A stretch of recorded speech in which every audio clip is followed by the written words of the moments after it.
Welcome back to my channel that is smart studies. तो मैं आज डॉली शर्मा आप लोगों को इन्वायरमेंटल फैक्टर्स के बारे में बताऊंगी। ये हमारा 5th यूनिट का चैप्टर है ऑर्गेनिज्म एंड पॉपुलेशन, जिसमें हम लोग यहाँ पे डिस्कशन करेंगे आज कि ऑर्गेनिजम्स क्या होते हैं और पॉपुलेशन कैसे हो रही है और ऑर्गेनिज्म एक दूसरे के ऊपर कैसे डिपेंड करते हैं और किस तरीके से ये डिपेंडेंसी जो होती है वो सर्वाइवल के लिए पॉसिबल हो पा रही है। तो इन्वायरमेंटल फैक्टर्स क्या होते हैं? वो फैक्टर्स जो हमारे लिए रिस्पॉन्सिबल हैं कि हम लोग यहाँ पे सर्वाइव कैसे करेंगे। अगर some time like this one way कि जो फैक्टर्स होते हैं इन सम स्पीशीज़ वो उसके लिए अच्छे नहीं होते हैं, मतलब वो जो फैक्टर्स हैं उसके लिए वो फैक्टर उसको एक तरीके से हम ये बोल सकते हैं कि रहने के लिए, एग्जिस्ट करने के लिए वो अडेप्ट नहीं कर पा रहा है। तो अडेप्टेशन वाले फैक्टर्स जो नहीं होते हैं उसके अकॉर्डिंगली वो अडेप्ट नहीं कर पाएगा स्पीशीज़, और जब वो अडेप्ट नहीं कर पाएगी, उस इन्वायरमेंट को नहीं रह पाएगी, उसके लिए सूटेबल नहीं होगा, तो अल्टीमेटली उसकी डेथ कॉज हो जाएगी और वो यहाँ से एक्सटिंक्ट हो जाएगी। तो जैसे कि हम लोग अपने पुराने समय में बात करें कि जैसे डायनासोर वगैरह हैं वो यहाँ से एक्सटिंक्ट हो चुके हैं, तो उनका मेन रीज़न क्या था एक्सटिंक्ट होने का? कि उनके लिए कंडीशन सूटेबल नहीं रही थी, अचानक से कंडीशन चेंज हो गई थी, इन्वायरमेंट उनके लिए अच्छा नहीं रहा था, वो उस चीज़ को अडेप्ट नहीं कर पा रहे थे और अल्टीमेटली वो यहाँ से फिनिश हो गए।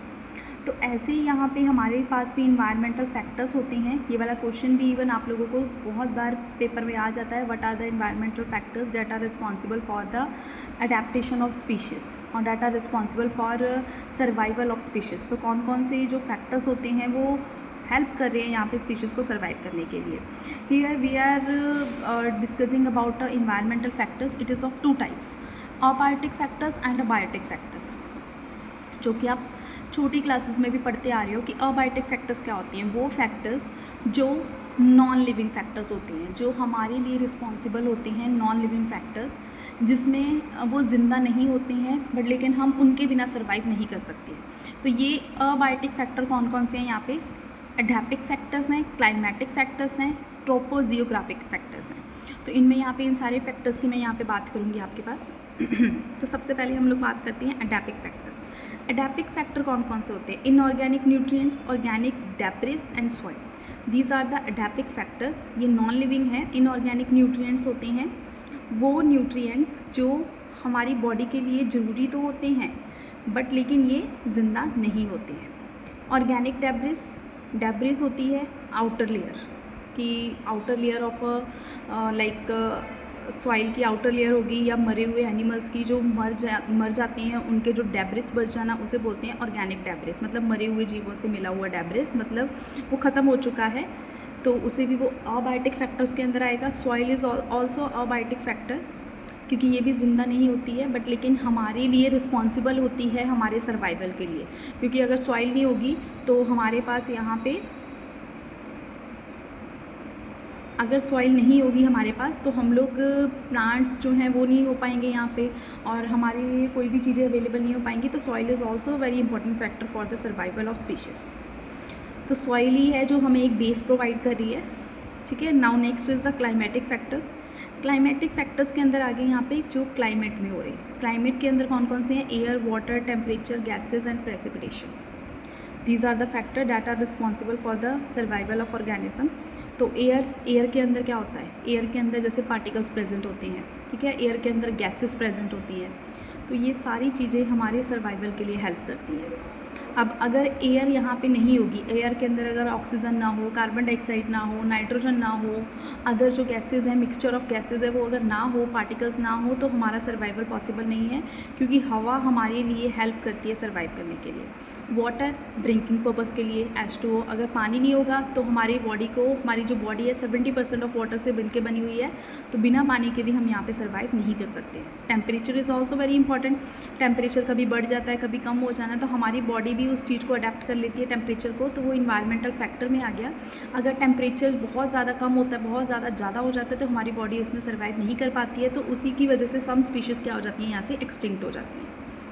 गैसेस अभी बताया था कि बहुत सारी गैसेस होती हैं। ये सारी गैसेस हमारे लिए कैसे हेल्प कर रही हैं, स्पीशीज़ के लिए कैसे हेल्प करती हैं, प्लांट्स के लिए, एनिमल्स के लिए, जिसकी वजह से वो यहाँ पे सर्वाइव कर पा रहे हैं। प्रेसिपिटेशन की एयर के अंदर क्या होती है? ह्यूमिडिटी की पावर।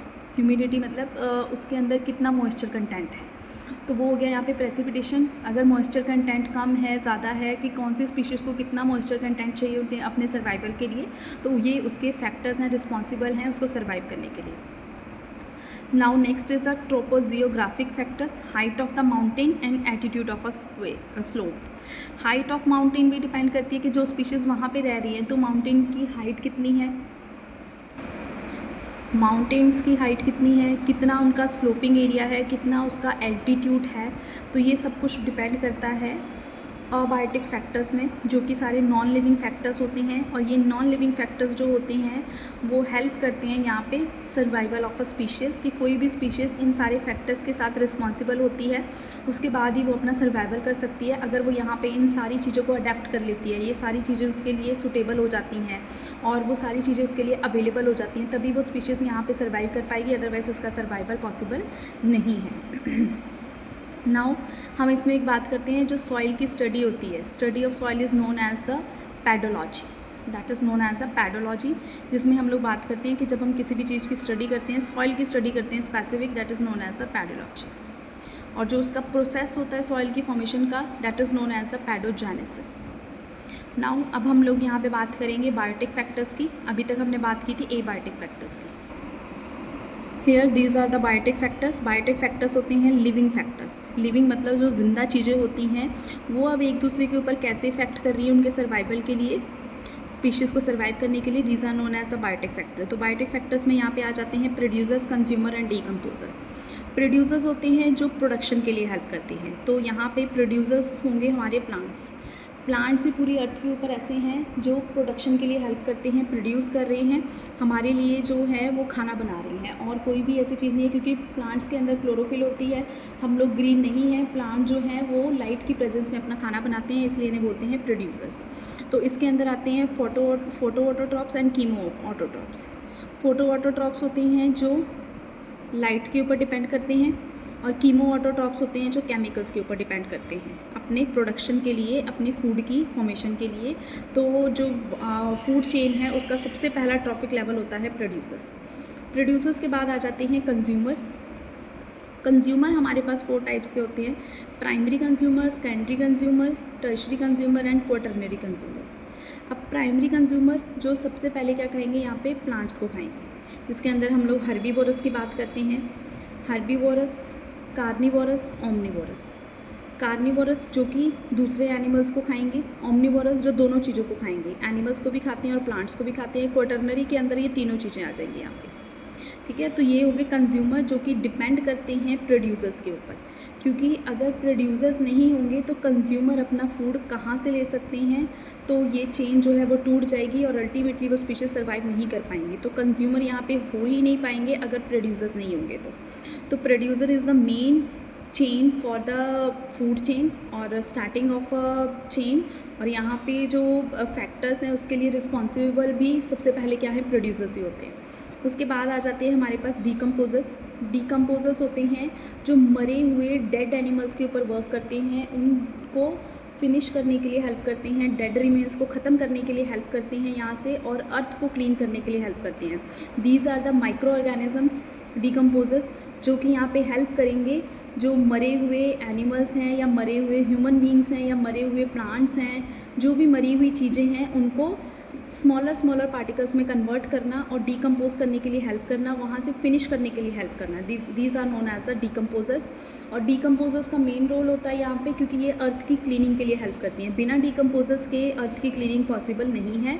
तो डीकम्पोजर्स जो होंगे, जो माइक्रोब्स हैं, वो यहाँ पे अर्थ को क्लीन करने के लिए और स्पीशीज़ मरे हुए एनिमल्स को, स्पीशीज़ को ख़त्म करने के लिए हेल्प करते हैं, क्योंकि डीकम्पोजर ही एक ऐसी चीज़ है जिसके थ्रू हम लोग मरे हुए स्पीशीज़ को यहाँ से ख़त्म किया जा सकता है। Now that is all about a biotic and abiotic factors, जिसके अंदर यहाँ पे हमने बात की थी कि ये फैक्टर किस तरीके से किसी भी स्पीशीज़ के सर्वाइवल के लिए कैसे रिस्पॉन्सिबल होते हैं, किसी भी स्पीशीज़ को कैसे हेल्प करेंगे ये आगे फर्दर, और ये जो फैक्टर्स हैं वो स्पीशीज़ को सर्वाइवल के लिए, अडेप्टेशन के लिए कैसे हेल्प करते हैं। तो that's all about the biotic and abiotic factors, जो कि ये वाला क्वेश्चन बहुत बारी आप लोगों को एग्ज़ाम में आ जाता है कि फैक्टर्स के बारे में बताइए। तो आप लोग इसको फ्लो चार्ट की फॉर्मेशन में जब आप इसे एक्सप्लेन करते हैं तो आपका ये क्वेश्चन हमेशा क्या आएगा, सही होगा और आपके मार्क्स भी अच्छे आएंगे इसमें। तो प्लीज़ मेरे चैनल को लाइक शेयर एंड सब्सक्राइब करिए और वॉच करिए मेरी वीडियोस को, और इसी तरीके से मेरी वीडियोस को लाइक करते रहिए। Thank you so much.